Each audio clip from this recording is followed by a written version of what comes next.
The morning of June 14th, 1993, broke over Yosemite National Park with the kind of golden light that makes you forget the world has any darkness in it at all. The granite face of El Capitan rose 3,000 feet into a sky so blue it looked painted on, and somewhere near its base, that 17-year-old Vivian Holt was supposed to be setting up camp with her church youth group. She was supposed to be laughing with the other kids, complaining about mosquitoes, taking blurry photographs with her disposable Kodak camera. She was supposed to be safe.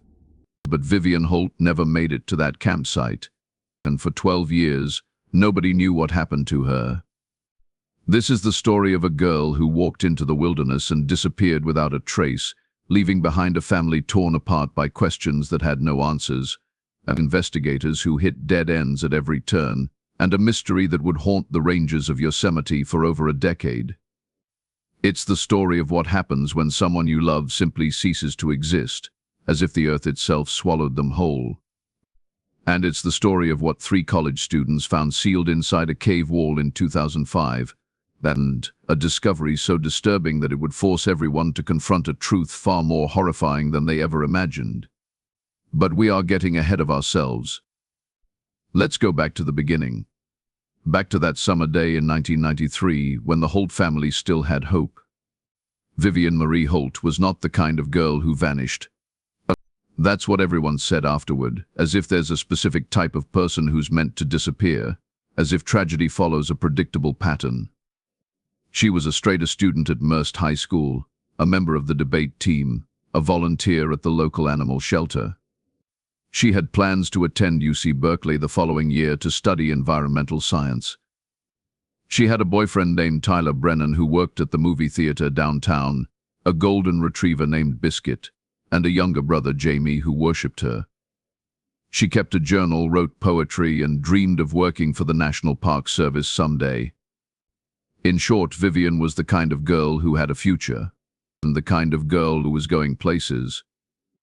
The youth group trip to Yosemite was organized by Reverend Paul Guthrie of Merced Community Church, a well-liked pastor in his early 50s who had been running these camping excursions for years without incident. 16 teenagers and 4 adult chaperones were scheduled to spend 5 days hiking, rock scrambling, and bonding over campfire devotionals. Vivian had been looking forward to it for months. She had new hiking boots, a forest green backpack her parents bought her for graduation, and a waterproof notebook where she planned to sketch the landscape. On the morning of June 14th, the group met at the church parking lot at 6:30 a.m. Parents milled around drinking coffee from thermoses, double-checking that their kids had sunscreen and bug spray and enough socks. Vivian's mother, Diane Holt, would later tell police that her daughter seemed perfectly normal that morning, happy, excited. She hugged her mum, kissed her dad on the cheek, ruffled Jamie's hair, and climbed into the church van with her duffel bag and that bright green backpack. Diane Holt watched the van pull out of the parking lot, watched it turn onto Highway 99 and disappear from view. She had no way of knowing it would be the last time she would ever see her daughter alive.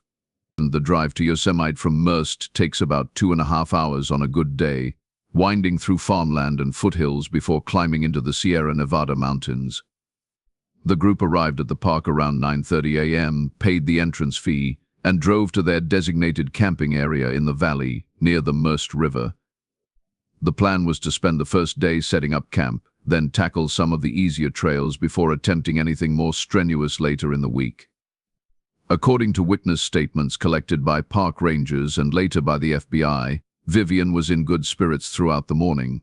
She helped pitch tents, organized the food supplies, and joked around with the other kids. Around noon, Reverend Guthrie suggested that anyone who wanted to could take a short walk to see the base of El Capitan up close before lunch. It was only about 1.5 miles from their campsite, an easy stroll on a well-marked trail. 8 kids decided to go, including Vivian. One of the adult chaperones, a woman named Linda Cortez, went with them, and they left camp at 12:15 p.m. By 12:45, 7 kids and Linda Cortez returned to the campsite. Vivian Holt was not among them. Linda Cortez didn't notice right away, and that's the detail that would haunt her for the rest of her life. The kids had been walking in a loose cluster, spreading out along the trail, taking pictures, pointing out squirrels and birds. When they reached the base of El Capitan, they spent maybe 10 minutes gawking up at the sheer rock face, watching climbers inch their way up routes with names like the Nose and Salah the Wall. Then Linda suggested they head back for lunch. The group turned around and started walking. It wasn't until they were nearly back at camp that Linda did a head count and realized she only had 7 teenagers instead of 8. Vivian was missing. Linda's first thought, she would later tell investigators, was that Vivian had walked ahead and was already at the campsite. But when they arrived and Vivian wasn't there, Linda felt the first cold finger of panic brush against her spine. She asked the other kids when they'd last seen her. The answers were maddeningly vague. Maybe 10 minutes ago? 15? She'd been walking near the back of the group, hadn't she? Or was that Emily? Nobody could say for certain. Reverend Guthrie immediately organized a search. The adults and older teenagers spread out along the trail between camp and El Capitan, calling Vivian's name, checking behind boulders and off the path into the tree line. The minutes ticked by with agonizing slowness. Their 15 minutes became 30. 30 became an hour. At 2 p.m., Reverend Guthrie used the payphone near the campground bathrooms to call the park ranger station and report a missing teenager. The search was officially on. Yosemite National Park covers nearly 1,200 square miles of wilderness. It's a place of staggering beauty and equally staggering danger.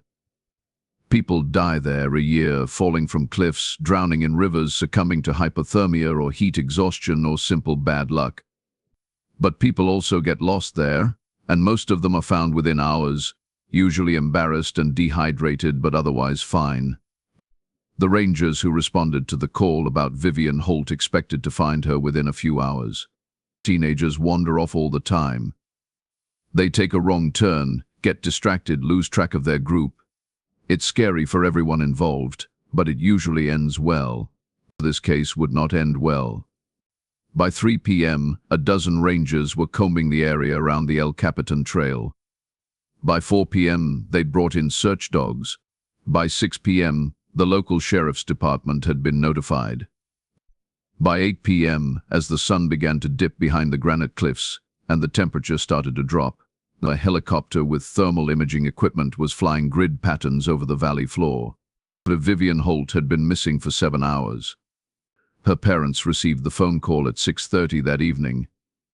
Diane Holt answered on the second ring, expecting to hear Vivian's voice telling her about the day's adventures. Instead, she heard Reverend Guthrie's voice, tight with stress, explaining that Vivian had gotten separated from the group, and they were looking for her, but everything was going to be fine. They were going to find her. Yeah, no sign of her yet, the lead ranger told them.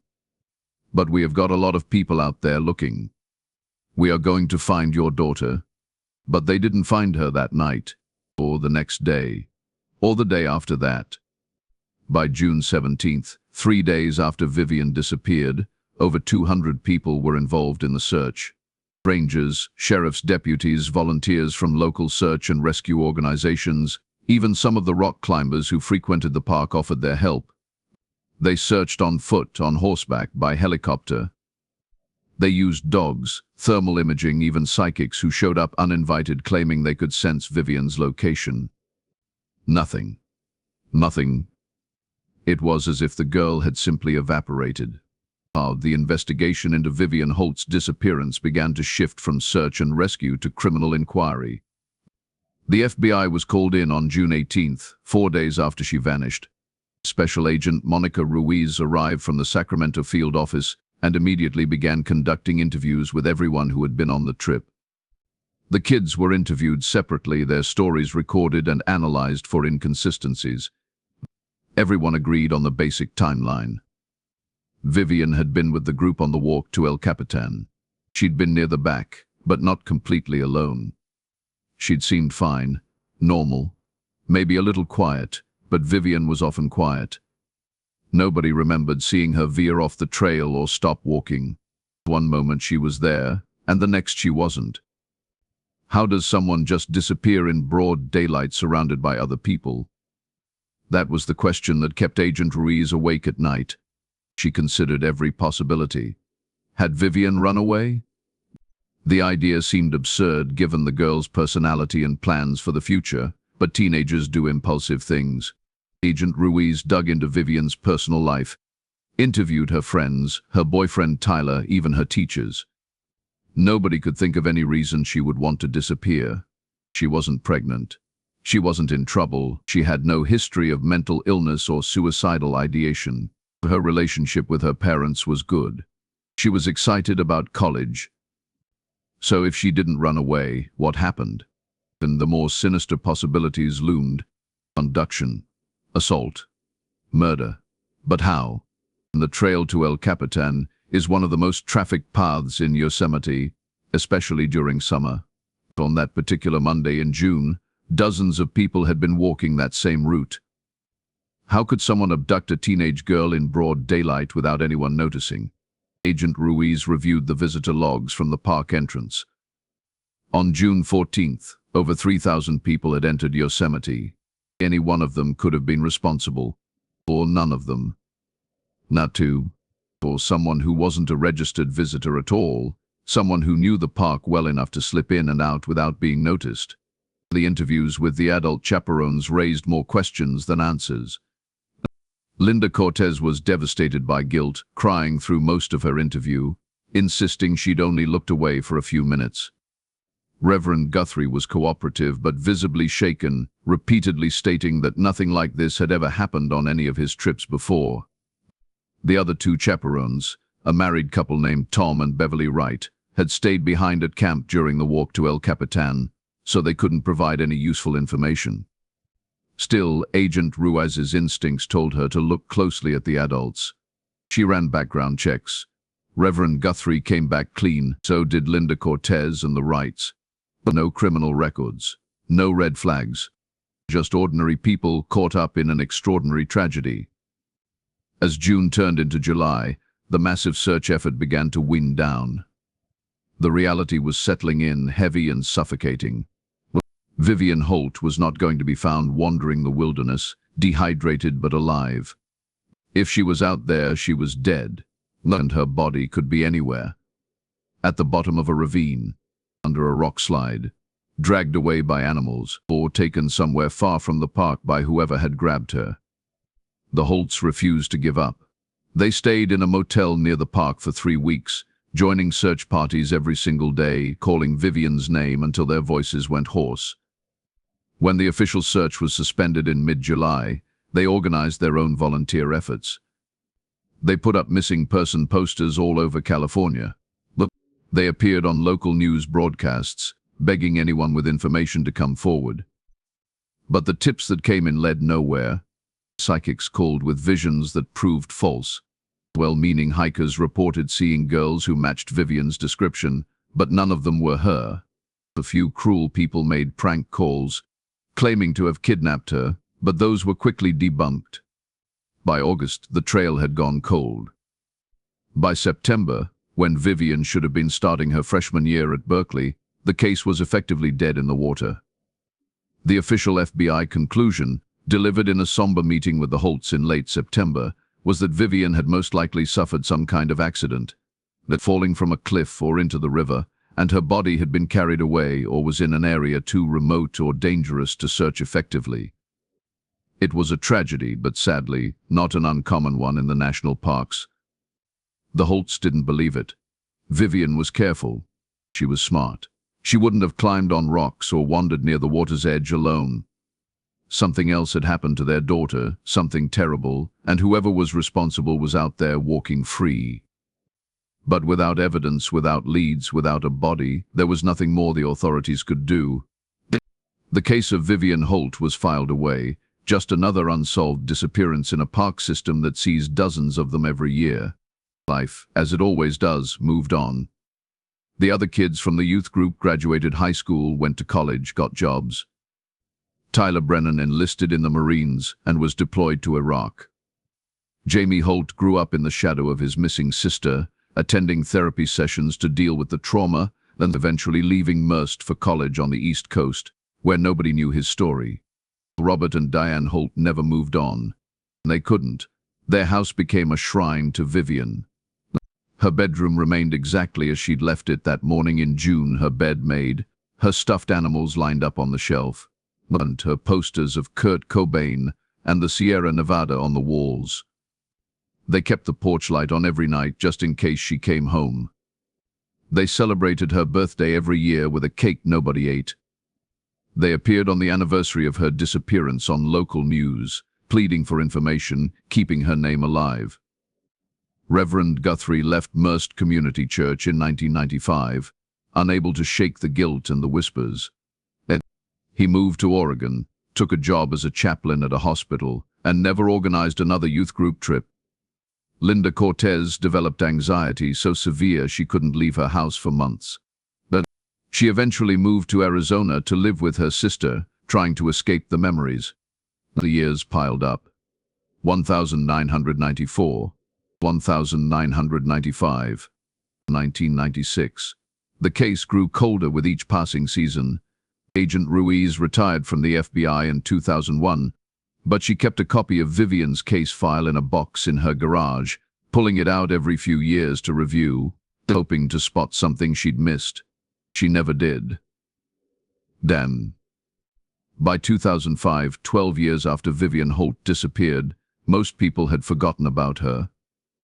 She was just another name on a long list of missing persons, just another face on an outdated poster, just another tragedy that time had dulled into abstraction. And then, in late May of 2005, 3 college students decided to go rock climbing in Yosemite, and everything changed. The students were from Stanford. Ethan Park, 21, an engineering major. His girlfriend, Jenna Voigt, also 21, studying geology. And their friend, Marcus Delaney, 22, a photography major who was working on a thesis project about California's wilderness areas. They'd been climbing together for 2 years and considered themselves experienced, though not experts. They knew to check the weather, to use proper safety equipment, to never climb alone.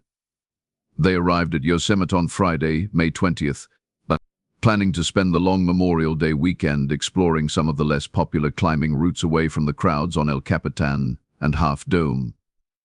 On Saturday morning, they hiked to an area about 2 miles east of El Capitan, following a trail that petered out into rough terrain dotted with granite outcroppings and caves. They were looking for a specific formation Marcus had read about in an old climbing guide, a pillar of rock with interesting fractures that would make for good photographs. Around 11 a.m. they found it. The pillar rose about 60 feet, and near its base was the entrance to a small cave, maybe 5 feet high and 3 feet wide, carved into the rock by centuries of water erosion. Jenna, with her geology training, was immediately interested. She peered into the cave entrance, shining her flashlight into the darkness. The cave extended back about 20 feet before narrowing into a crack too small to navigate. The walls were smooth limestone, marbled with mineral deposits that glittered in the flashlight beam. And then she saw it. Something embedded in the rock wall, about 10 feet back from the entrance, at chest height. Something rectangular and dark green, partially covered by a thin layer of mineral buildup, as if the cave wall had been trying to swallow it. Jenna called the others over. Ethan and Marcus squeezed into the cave entrance, their flashlights illuminating the object. It looked like a backpack, or part of one anyway. The straps were still visible, poking out from the rock face like fossilized bones. How does a backpack get sealed into a cave wall? The question hung in the damp air. The answer, none of them wanted to voice, was that someone had deliberately put it there. Someone had chiseled a cavity into the limestone, placed the backpack inside, and then sealed it with quick-drying concrete or mortar, smoothing it over so it would blend with the natural rock. Over 12 years, mineral-rich water seeping through the cave had deposited a thin calcite layer over the patch, making it look almost natural. She pulled out her geology hammer and began carefully chipping away at the patch. It took her 20 minutes to expose enough of the concrete to get a grip on it. The backpack was packed tightly into the cavity, but with some effort she managed to pull it free. It came out in a shower of dust and rock fragments, surprisingly intact. The fabric was stiff and discolored, mildewed from years of dampness, but recognizable. from the forest green backpack. Ethan unzipped it carefully. Inside were items that made his blood run cold. A waterproof notebook, swollen and warped but still legible. The disposable camera, the cardboard casing degraded but the plastic film canister inside intact. A wallet containing a student ID card from Merced High School. The ID card showed the face of a pretty teenage girl with long dark hair and a shy smile. The name on the card read Vivian Marie Holt. The discovery sent shockwaves through law enforcement. Within hours of Marcus calling 911, the cave was swarmed with park rangers, FBI agents, forensic specialists, and crime scene investigators. The entire area was cordoned off. Evidence collection teams carefully excavated the cavity where the backpack had been hidden, searching for any additional clues. What they found was limited but telling. The concrete used to seal the backpack into the wall was a standard quick-set mix available at any hardware store, impossible to trace. No fingerprints. No DNA that wasn't degraded beyond usefulness. Whoever had hidden the backpack had done so carefully, deliberately. But why? Why seal a missing girl's belongings into a cave wall?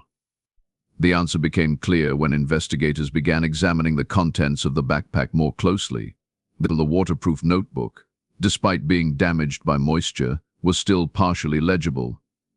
It was Vivian's journal, the one she'd brought on the camping trip to sketch and write in. The entries inside would chill everyone who read them. The journal began normally enough. The first few pages contained entries from earlier in the summer of 1993, before the Yosemite trip. Vivian wrote about graduating high school, about her excitement for college, about a fight she'd had with Tyler over something trivial.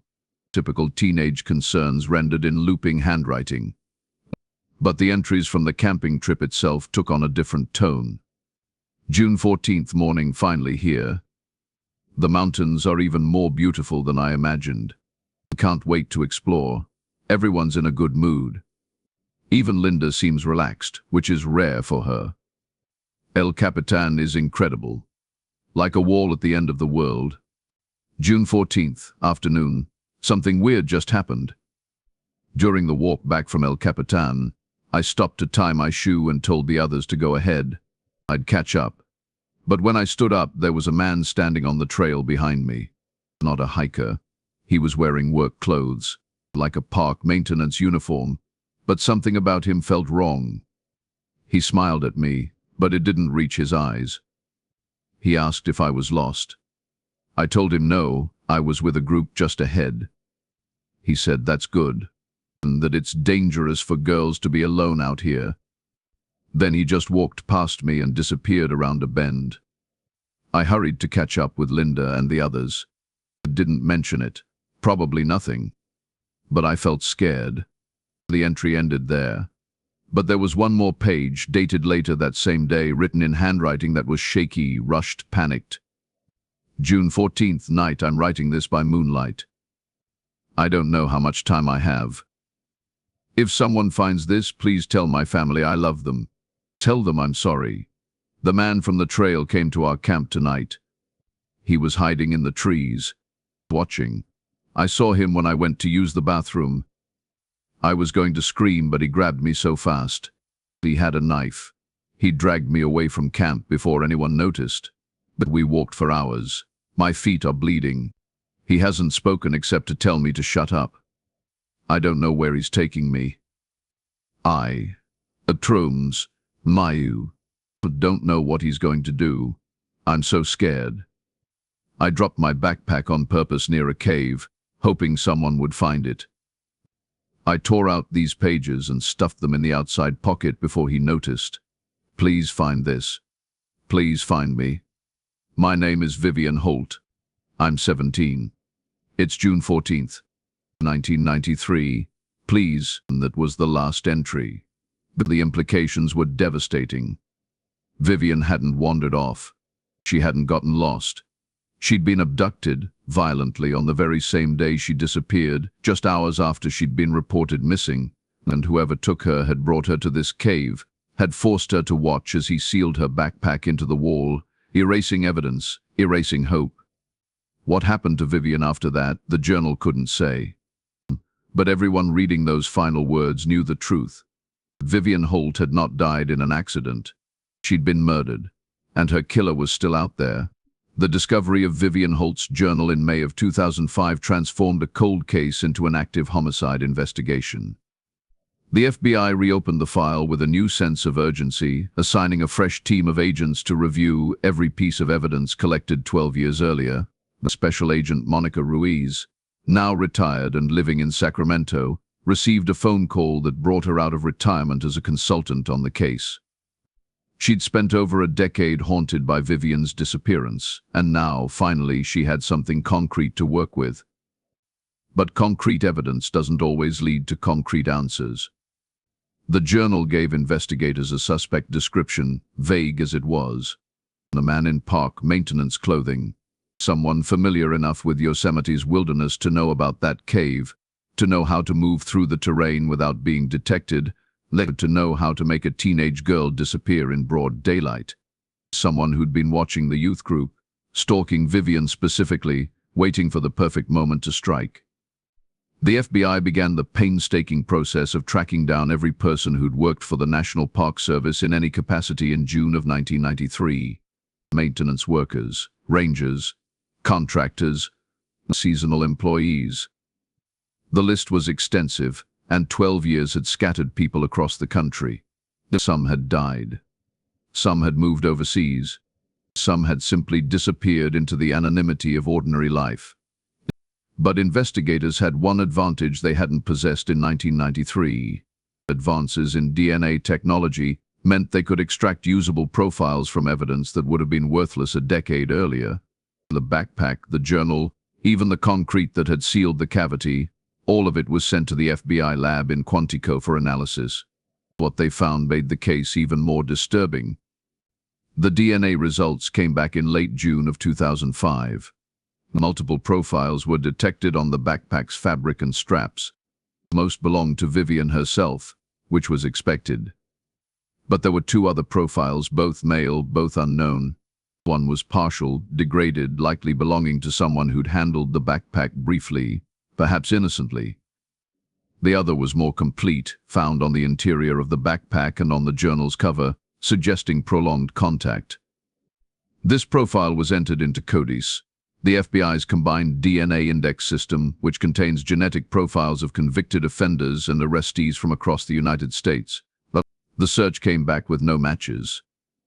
Whoever had handled Vivian's belongings had never been arrested for a crime serious enough to require a DNA sample, or had committed their crimes before DNA collection became standard procedure. It was frustrating but not unexpected. Serial predators often evade detection for years, sometimes decades, learning from their mistakes, refining their methods. The FBI's Behavioral Analysis Unit was brought in to develop a profile of the suspect based on the evidence and the journal entries. The profile that emerged was chilling in its specificity. The unsub, as they called him, was likely a white male in his 30s or 40s at the time of the crime, making him 50s or 60s by 2005. He had extensive knowledge of Yosemite National Park, suggesting either employment there or frequent visits over many years. He was organized, methodical, patient. The act of sealing the backpack into the cave wall demonstrated a desire not just to hide evidence, but to taunt investigators, to create a monument to his crime. This wasn't his first offense. The confidence displayed in the abduction suggested experience. The BOW's conclusion was stark. Vivian Holt was almost certainly not his only victim. That assessment sent the investigation in a new direction. Agents began combing through missing person reports from the 1980s and 1990s, looking for similar cases in and around Yosemite and other national parks in California. What they found was a pattern that should have been noticed years earlier, a pattern that had been hiding in plain sight, obscured by jurisdictional boundaries and poor information sharing between agencies. Between 1987 and 1996, 7 young women between the ages of 16 and 23 had disappeared while visiting national parks in California. Most of the cases had been classified as accidents or runaways. The most had never been connected to one another. But when the FBI laid them out side by side, the similarities were impossible to ignore. Angela Pruitt, 19, vanished while hiking in Sequoia National Park in August of 1987. Her car was found in the parking lot. Her belongings were in the trunk. She was never seen again. Melissa Torres, 16, disappeared from a campground in Kings Canyon National Park in June of 1989. She'd gone to use the restroom and never returned. Searchers found no trace of her. Jennifer Wu, 21, went missing during a solo backpacking trip in Lassen Volcanic National Park in September of 1990. Her tent was found abandoned, her gear scattered, but no body was ever recovered. Chloe Patterson, 18, vanished from Yosemite in July of 1991. She'd been hiking with friends near Vernal Fall. They'd split up to take different routes down. Chloe never made it to the meeting point. Vivian Holt, 17, disappeared in Yosemite in June of 1993.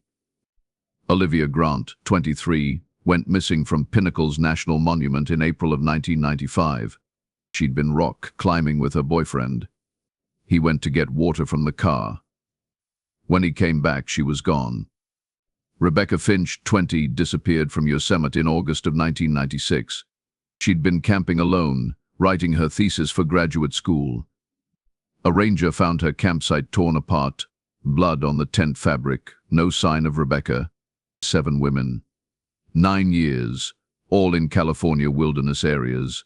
All young, athletic, outdoorsy types who wouldn't be easy to overpower. All vanished without witnesses, without evidence, without bodies. In Rebecca Finch's case, the last one had finally produced something useful. Blood evidence collected from her tent had been preserved. In 1996, DNA testing was still in its relative infancy, and the sample had been logged but never fully analyzed. Now, in 2005, that blood was retested.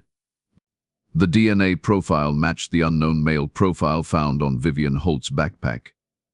The same man who abducted Vivian had been at Rebecca Finch's campsite. And if he'd taken 2 of these women, the probability was high that he'd taken all 7. California had a serial killer who'd been. The revelation hit the media like a thunderclap. By July of 2005, the story was everywhere. Cable news ran special reports. True crime forums exploded with theories. The families of the 7 missing women, scattered across California and beyond, were contacted and brought together for the first time. They'd been suffering in isolation for years, each believing their daughter was an isolated tragedy. Now they realized they were all connected by a single monster. The FBI held a press conference on July 15, 2005, at the Sacramento field office. Special agent in charge David Ortega stood before a wall of photographs, 7 young women smiling out at the cameras, forever frozen in time. He announced that the cases were now being investigated as connected serial abductions and probable homicides. He displayed a composite sketch based on the description from Vivian's journal, a man with unremarkable features, the kind of face you'd pass on the street without a second glance. He pleaded with the public for information, for anyone who'd worked in the parks during those years and remembered anything unusual. The tip line was inundated with calls, thousands of them. Most were useless, the usual mix of attention seekers and confused witnesses. But some were promising. Investigators began piecing together a timeline, a geography of horror. Several former park employees remembered a maintenance worker who'd been employed at multiple parks during the relevant time frame, a man who moved from location to location, but taking seasonal positions, never staying anywhere long enough to become memorable. Nobody could recall his name. Personnel records from the 1980s and early 1990s were spotty, especially for seasonal and contract workers. Some parks had switched computer systems multiple times, losing data in the transitions. But one retired ranger from Sequoia National Park, a woman named Patricia Lyons, called the tip line with information that made the investigators sit up and take notice. She remembered a maintenance worker from the summer of 1987, right around the time Angela Pruitt had disappeared. He'd given her the creeps, she said. Nothing she could put her finger on, just a feeling. He'd been too interested in the female hikers, always watching them, always finding excuses to be near the popular trails. She'd mentioned it to her supervisor, but nothing had come of it. The guy had finished his contract and left. She'd forgotten about him until she saw the press conference. Did she remember his name? She thought for a moment. Something with a D, she said. Derek? Dylan. No, wait. Dalton. That was it. Dalton something. She couldn't remember the last name. It was the first real lead in weeks. FBI analysts went to work searching employment records for anyone named Dalton who'd worked at California National Parks between 1987 and 1996.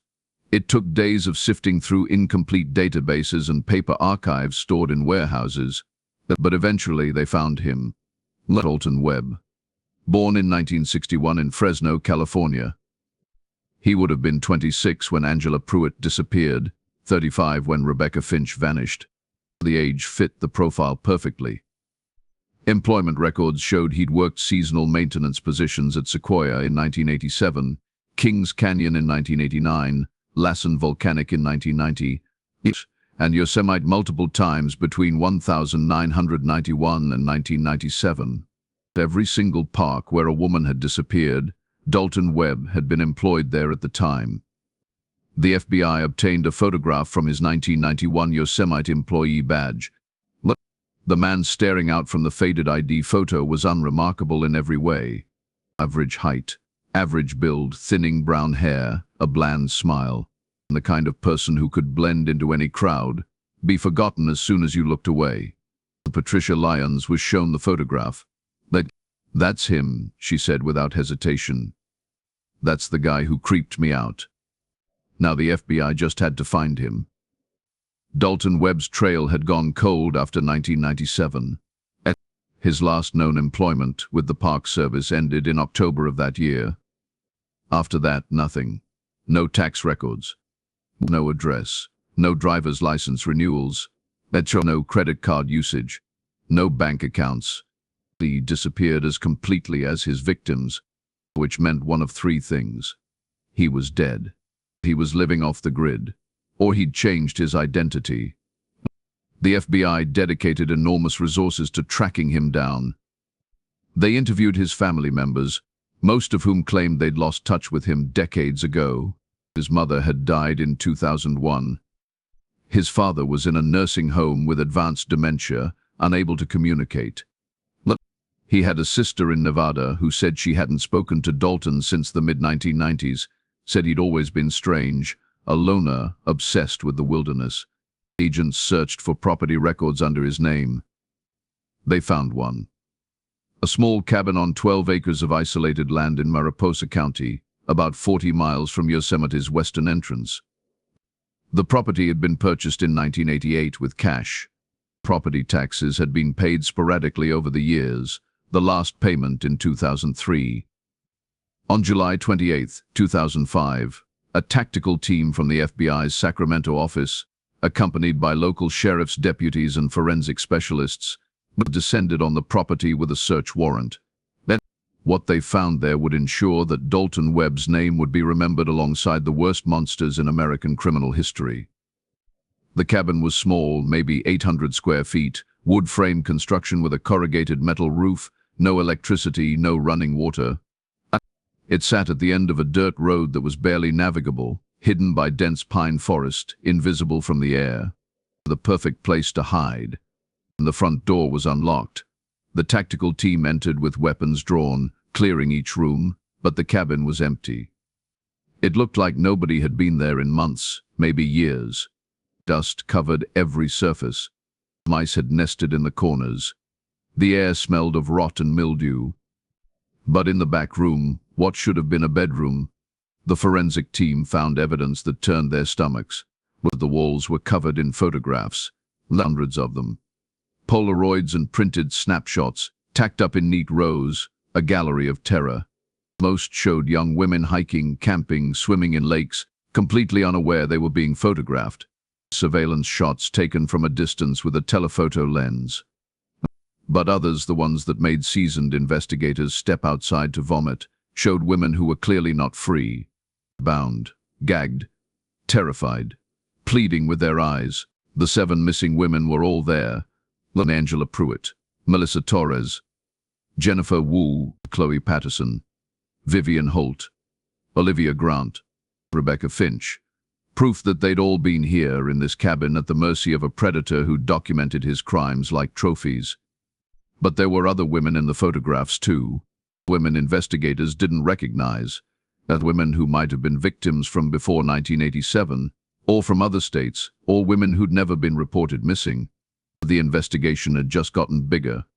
Forensic teams spent 3 weeks excavating the property. Then they used ground-penetrating radar to search for burial sites. They dug up the entire 12 acres, inch by inch, sifting through soil, looking for remains. And they found bones, human bones, scattered in shallow graves across the property, some buried deeper than others, some barely covered at all. The condition of the remains made identification difficult. Some had been there for years, picked clean by animals and weather, but dental records and DNA analysis would eventually confirm what everyone already knew. They'd found the 7 women, or what was left of them. Angela Pruitt, Melissa Torres, Jennifer Wu, Chloe Patterson, Vivian Holt, Olivia Grant, Rebecca Finch, all dead, all buried on Dalton Webb's property, all murdered by a man who was now a ghost. The forensic analysis of the remains told a story of prolonged captivity and suffering that's too horrific to detail here. Suffice it to say that none of these women died quickly. Dalton Webb had kept them alive for days, sometimes weeks, before killing them. The autopsy reports, sealed by court order at the request of the families, contained details that haunt everyone who read them. But the investigation wasn't over. Finding the bodies answered the question of what happened to the victims, but it didn't answer the question of where their killer was now. The FBI launched a nationwide manhunt for Dalton Webb. His photograph was circulated to every law enforcement agency in the country. It was shown on America's Most Wanted. It was posted on the FBI's 10 Most Wanted list. A reward of $100,000 was offered for information leading to his capture. The tips poured in from across the country. Dalton Webb had been spotted in Oregon, in Montana, in New Mexico. In every case, agents followed up, only to find false leads, mistaken identities, people who looked similar but weren't him. Months passed with no breakthrough. The families of the victims held funerals, finally able to lay their daughters to rest after years of not knowing. Diane and Robert Holt buried their daughter immersed on a cold day in October, surrounded by hundreds of mourners. Vivian's grave marker bore the dates of her birth and death, and a line from one of her poems, "The mountains remember what we forget." But Dalton Webb remained free. The case began to fade from the headlines as 2005 turned into 2006. The FBI kept investigating, kept following leads, but the trail was cold. It seemed likely that Webb had died sometime between 1997 and 2005, possibly living rough in the wilderness, possibly succumbing to illness or accident in some remote location where his body would never be found. That was the prevailing theory until March of 2006, when a hiker in Tahoe National Forest, about 200 miles north of Yosemite, stumbled across a campsite that had been abandoned in a hurry. A tent, still standing, a sleeping bag, cooking equipment, and scattered around the fire pit, newspapers and printed articles about the Yosemite murders. Park rangers were called. The FBI was notified. The campsite was processed as a crime scene. Fingerprints were lifted from a metal coffee cup. They matched prints on file for Dalton Webb. He'd been there, recently, within the last few days, based on the freshness of the food scraps. A massive search operation was launched in the Tahoe area. Helicopters with thermal imaging, dog teams, hundreds of officers combing through the forest. But Webb had vanished again, spooked by something, perhaps sensing he was close to being caught. Over the next 2 years, there were sporadic sightings and abandoned campsites found in remote areas of Northern California and Southern Oregon. Each time, by the time law enforcement arrived, Webb was gone. He was living off the grid, moving constantly, surviving in the wilderness he knew so intimately. The FBI's Behavioral Analysis Unit revised their profile. Webb was not dead. He was in survival mode, a hunted animal using every skill he'd accumulated over decades to evade capture. He was dangerous, paranoid, and had nothing left to lose. And then, in September of 2008, the trail went completely cold. No more sightings, no more abandoned campsites, but nothing. Years passed. The case remained open, but active investigation slowed. The FBI had other priorities, other monsters to hunt. The families of the victims tried to move forward with their lives, carrying their grief like stones in their pockets, never quite able to forget, never quite able to heal. Diane Holt passed away in 2011 from cancer, having never seen her daughter's killer brought to justice. Robert followed in 2014, his heart simply giving out. Jamie Holt, now in his 30s, carried on alone, the last living member of his immediate family. In 2015, 22 years after Vivian disappeared, Jamie received a package in the mail at his apartment in Boston. No return address. Postmarked from a small town in Northern California. Inside was a single Polaroid photograph. It showed Vivian, smiling, sitting by a campfire in the wilderness, taken the night before she disappeared. On the back, written in neat block letters, were 4 words: "She never stopped fighting." Jamie immediately contacted the FBI. The photograph was analyzed. The handwriting was compared to samples from Dalton Webb's employment records. It was a match. Dalton Webb was alive, and for reasons nobody could understand, he decided to make contact. The postmark was traced to a post office in a town called Weaverville in Trinity County, a remote area of Northern California near the Oregon border. FBI agents flooded the area, interviewing residents, checking security camera footage from local businesses. Several people remembered seeing a man matching Webb's description, now in his 50s, weathered and lean, began buying supplies at a general store about a week before the package was mailed. But once again, by the time agents arrived, he was gone. The FBI established a pattern. Dalton Webb was reaching out, taunting them, enjoying the game. Over the next 3 years, more packages arrived, sent to different family members of his victims. Each contained a photograph or a personal item that had belonged to one of the murdered women. A bracelet belonging to Angela Pruitt. A keychain belonging to Melissa Torres. Items he'd kept as souvenirs for decades, now being returned like sick gifts. Each package was postmarked from a different location, always rural, always remote. Webb was moving constantly, never staying in one place long enough to be caught, but taking increasingly bold risks by entering towns to mail his packages. The Bao believed he was escalating, that his need for attention and recognition was overriding his survival instincts. They predicted he would make a mistake, get too confident, give them an opportunity to close in. They were right. In June of 2018, 25 years to the month after Vivian Holt disappeared, Dalton Webb walked into a post office in a tiny town called Likely, California, population 300, to mail another package. He was older now, 57, his hair gray, his face lined, but still recognizable from the photographs that had been circulated for over a decade. And the postal clerk, a woman named Ruth Manning, had seen those photographs. She'd studied them. She knew exactly who was standing in front of her.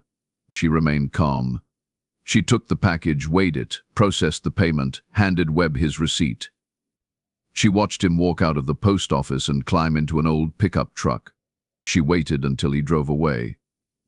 Then she called 911. And within minutes, every law enforcement officer within 50 miles was converging on Likely. The pickup truck was spotted heading north on Highway 395. California Highway Patrol initiated a pursuit. Dalton Webb saw the lights in his rearview mirror and accelerated.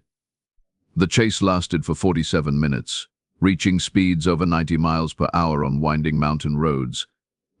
Webb was a skilled driver, familiar with the terrain, but he was 57 years old and hadn't been behind a wheel regularly in years. The patrol officers were younger, better trained, better equipped. Near the town of Alturas, Webb lost control on a sharp curve. The pickup truck left the road, rolled 3 times, and came to rest on its roof in a ditch.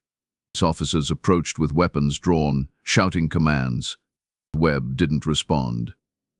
He was pulled from the wreckage alive but badly injured. Multiple fractures, internal bleeding, head trauma.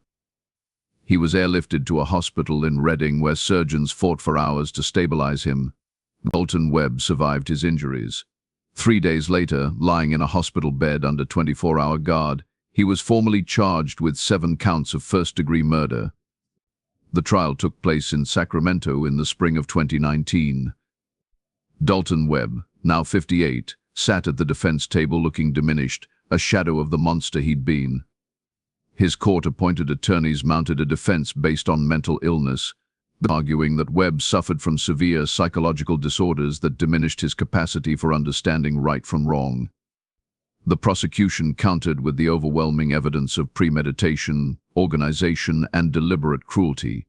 The families of the victims attended every day of the trial, sitting together in solidarity, watching the man who'd destroyed their lives. Vivian Holt was there, along with the parents and siblings of the other women, unified in their grief and their determination to see justice done. The trial lasted 6 weeks. The jury deliberated for 8 hours. Guilty on all 7 counts of first-degree murder. Guilty on additional charges of kidnapping, assault, and abuse of a corpse. During the sentencing phase, the prosecution sought the death penalty, and the defense argued for life in prison without parole. The families of the victims were allowed to give impact statements. Vivian Holt stood before the court and spoke about his sister, about how her disappearance had destroyed his family, about how his parents died without ever knowing what happened to their daughter, about the decades of pain and uncertainty. He looked directly at Dalton Webb and said, "You took everything from us. You took Vivian's future. You took our peace. You took our ability to trust the world. But you didn't win, because we are still here. We remember her, and you will die alone and forgotten." The judge sentenced Dalton Webb to death. He was transported to San Quentin State Prison to await execution. But this story doesn't end with a neat resolution, with justice served and closure achieved. Because in California, death penalty cases take decades to win through appeals. As of 2025, Dalton Webb is still alive, still sitting on death row, still filing appeals, still drawing breath, while 7 young women remain forever frozen at 17, 19, 21. The families have aged. Some have died. The pain has dulled but never disappeared, and the questions that haunt them have changed. Not what happened anymore, but why. Why those specific girls? Why that level of cruelty? Why did he reach out after hiding for so long? Dalton Webb has never explained. He's never shown remorse. He's never given a full confession or revealed whether there are other victims beyond the 7. Criminal profilers believe there probably are, based on the sophistication of his methods and the confidence he displayed. Somewhere out there, other families may be waiting for answers that will never come. And the cabin in Mariposa County was demolished. The property was seized by the state, and has sat empty ever since, too haunted by history for anyone to want it. The cave where Vivian's backpack was found has been sealed with a metal gate, marked with a small plaque that bears her name and the names of the other victims.